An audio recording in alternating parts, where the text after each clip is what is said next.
Uru, Iboya, Ibuche, everybody in Cyberlands, your favorite Babalao. At least I hope so.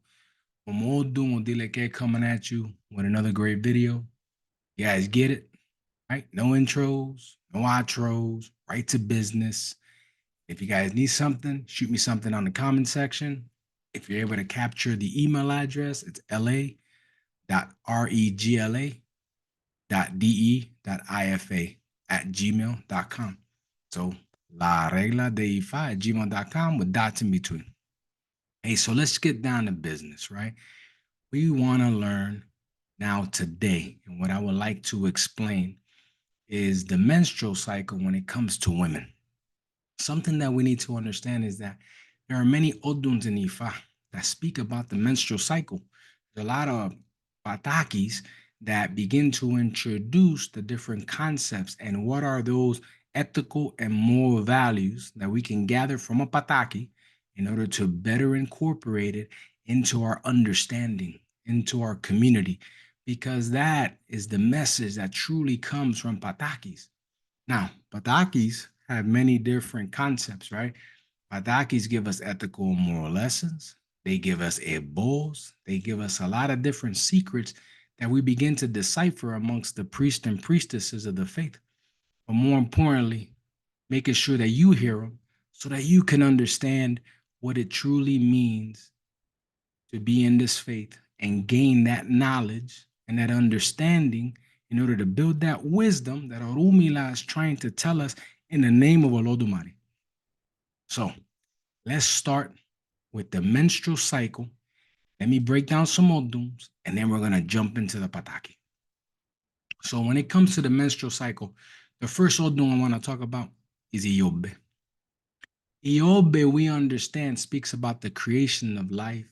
It speaks a lot about the involvement of Obatala molding life. We understand it speaks about Ori, it speaks about the messaging, right? And the evolution that is human beings. The evolution and the rise of a new day, a new dawn, the beginning of all things. Iobe. But more importantly, we even have certain orishas that are depicted in Iobe like Oya. Why? Because Oya is the wind, Oya is the air, and Oya is the one that's going to dictate life and death because it's the first breath you take when that baby slapped in the behind and you hear it cry to the last breath it takes, which when an adult dies, they gas that last bit of air. So we see that there's a lot of good beginnings in Iobe. So I want to start there and build up. Why? Because it's important to kind of see the foundational steps here. Then we talk about the gift of fertility. Right? We understand that it was very important, right, to see and understand, right, that fertility is something that's very important. Is something that's truly needed. Fertility and abundance was something that Orisha Ochun was charged with in order to truly begin to bring this cycle of birth, right? This cycle of life into this world. So even Ochun is involved in this. And fertility comes in many different forms. So when we talk about menstrual cycle, we understand that the menstrual cycle is very important because it's a cleansing opportunity. It's a fertile opportunity, right, for women to get pregnant, right, in order for us to, or women to conceive. And then as you begin to kind of go down that road, we start to pay attention to oduns like Ogunda Meyi. We start to talk about the divine decrees and establishment in the order of the world.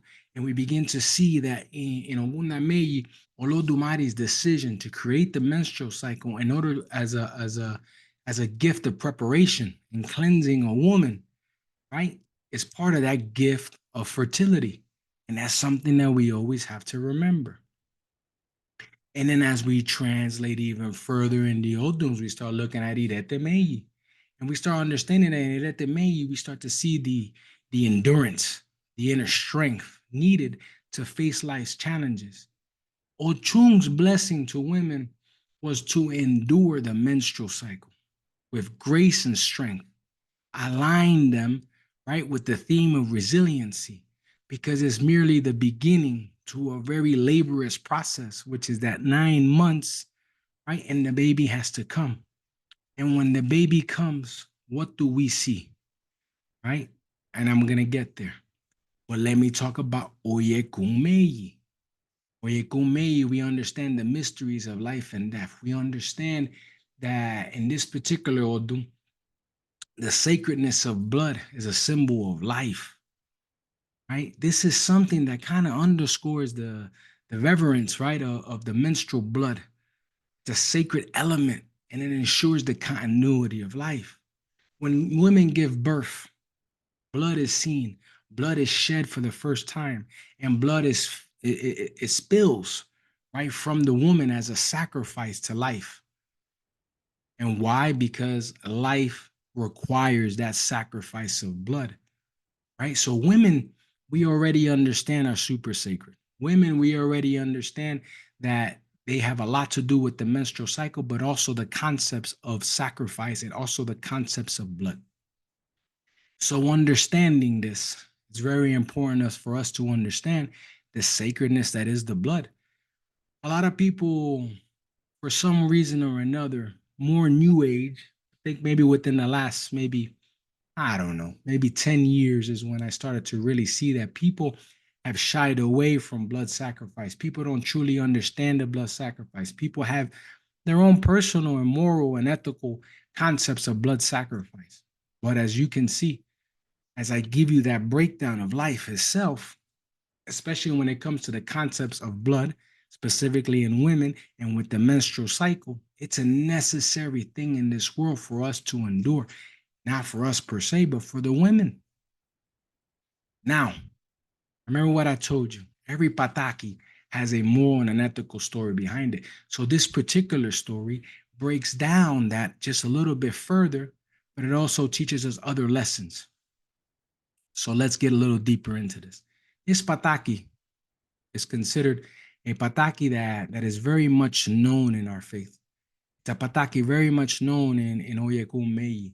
And when you begin to pay attention to it, you'll see why this Pataki was even told around the campfire, around our history and our culture, because it's going to talk about what I just broke down. So this Pataki is Oshosi and his wife. So once upon a time, there was Orisha Oshosi and his wife who lived in the woods.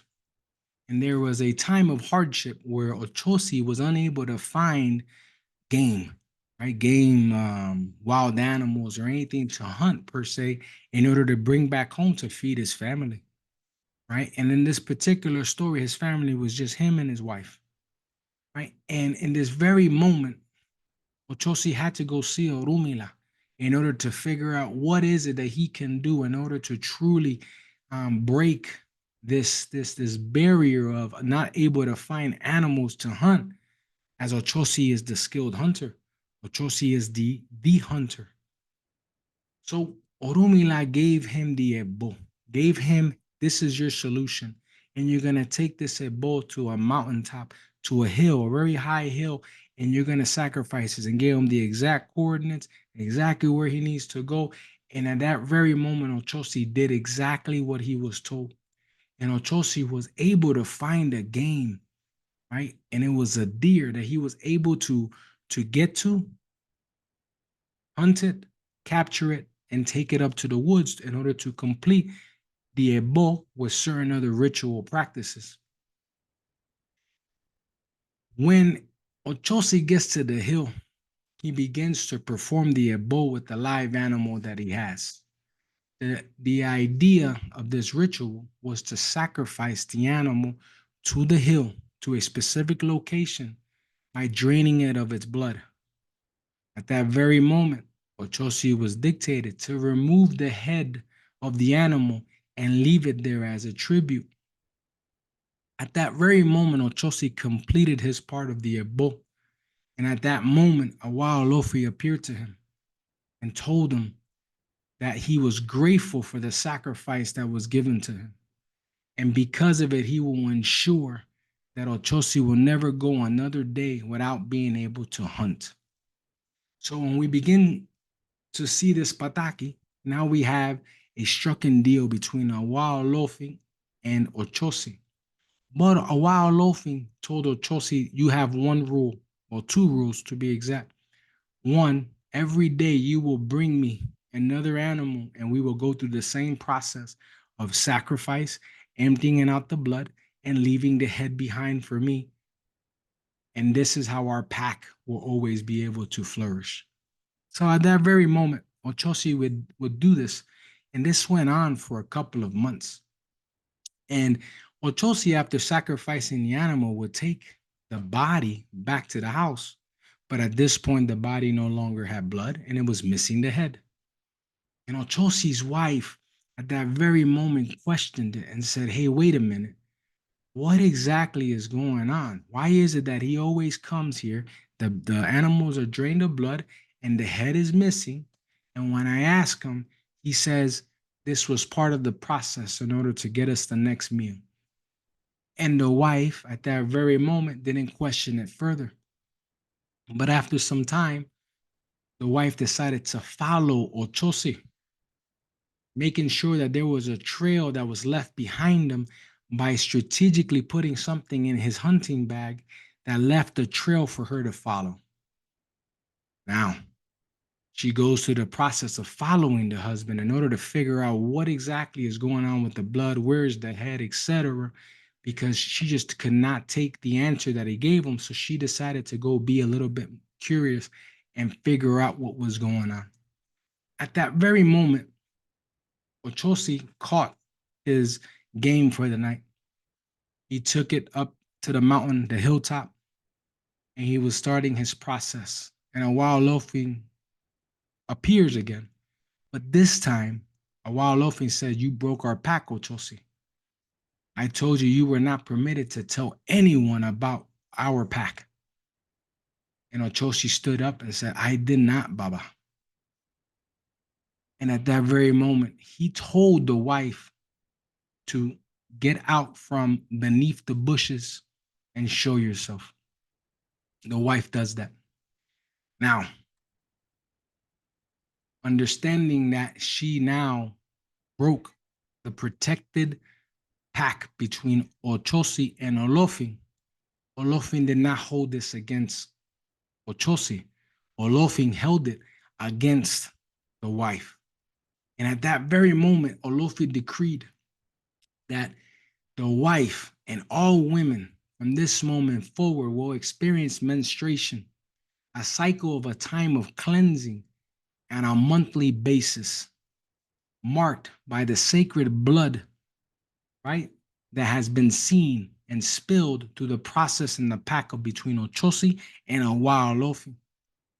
And that menstrual cycle will be a reminder for all to respect the sacred knowledge and the boundaries of life and the sacredness of a pact between a husband and wife, and the sacredness of not being able to be too curious in life, because in life, if you're worried about everything else around you, then that means you're not worried about the right things. Sometimes you got to focus on you, your inner circle, and the other things are just collateral. They're not that important. Focus on the things that you have. So, this Pataki, ultimately at the end of the day, reminds us of that divine consequence, right, of transgressing, right, the sacred boundaries that we need to always remember, those divine laws and this faith that are trying to guide us into the situations that we're trying to get into, and making sure that we do it with the best intentions. So this is the Pataki. This is the Pataki of the menstrual cycle, and you will hear variations of it, right? And there's different concepts of it, and maybe it flows a little bit different, right? But this Pataki is the Pataki that explains that, and the sacredness of blood, and the sacredness of why women need to continue to do that menstrual cycle, because that menstrual cycle is important, not just for them, but in order to bring life to us. That Pataki, again, many morals and ethical values that you can see in there. And I hope you guys enjoyed this video. I hope that this was able to begin to give you a firm understanding on the rites and rituals of blood sacrifice. And with that said, Iburu, Iboya, Bucheche, leave me comments, subscribe, and share.